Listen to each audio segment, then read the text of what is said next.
Magandang umaga, welcome to my mini vlog.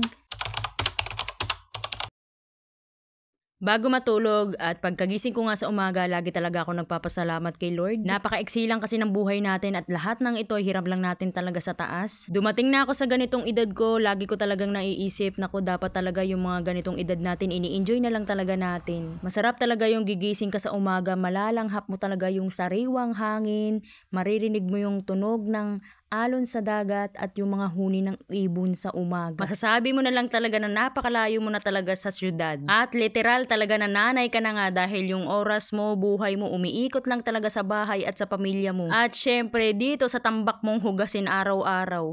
Dahil meron nga akong estudyante ngayon na nagsa-summer class, ito maaga ako nagigising para nga mag-prepare ng aming almusal. At dahil uli nga yung aking ginagamit sa pangluto, kailangan ko talagang magising ng maaga. At kapag ganito talagang ulam namin, napakasarap talagang kumain. Nahiya pa nga yung anak ko dyan kaya tumalikod na nga lang siya. Hindi ko talaga pinipilit yung mga anak ko humarap sa camera dahil talaga naman nga napakamahihiyain. At syempre kanino pa ba magmamana? Syempre sa aking nanay, mahihiyain din naman ako. Pero minsan kumakapal din ang mukha kung kailangan.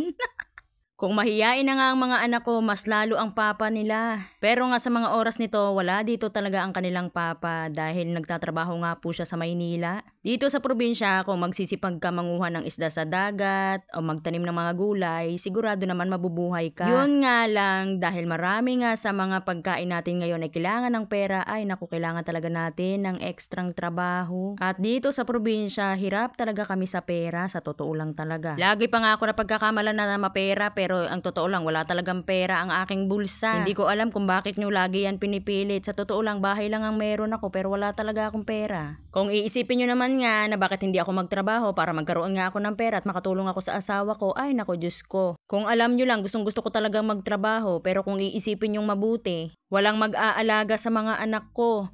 Tapos kung kukuha naman ako na makakasama sa bahay para mag-alaga sa kanila, edi yung kikitain ko, pambabayad ko lang din sa kanya. Nako Diyos ko po. Ay nako, hindi naman ako mayaman. Kaya nga ito, nag-aalaga ako ng aking mga anak, trabaho din naman ito. Siyempre sa panahon nga ngayon na nagdadalaga, nagbibinata at mayroon pa akong anak na bunso na babae, kailangan talaga magulang talaga ang nag-aalaga. Iba pa rin kasi yung itinatama mo yung mga pagkakamali ng anak mo or nag-guide mo sila, may bigyan mo sila ng payo o magkakasama kayo hanggang sa magkaisip sila. Kasi kailangan talaga nila ng magulang sa ganung edad. Hindi rin naman kasi papayag ang aking asawa na magtrabaho ako, siya na lang daw. Kaya ito, dito ako sa bahay. Kaya para mawala ang aking pagkaini, pumasok nga ako sa mundo ng vlogging. Baka kasi sa ganitong paraan makatulong nga ako sa aking pamilya. At sa ganitong paraan nga rin ay maibigay ko ang pangangailangan ng aking mga anak. Siyempre, nangangarap din naman ako na gumanda-ganda naman ang aming buhay. At eto na nga, pagkatapos ko ng maghapong gawain sa bahay at syempre matatapos na ang ating mini vlog. Thank you guys for support me. Thank you. Bye!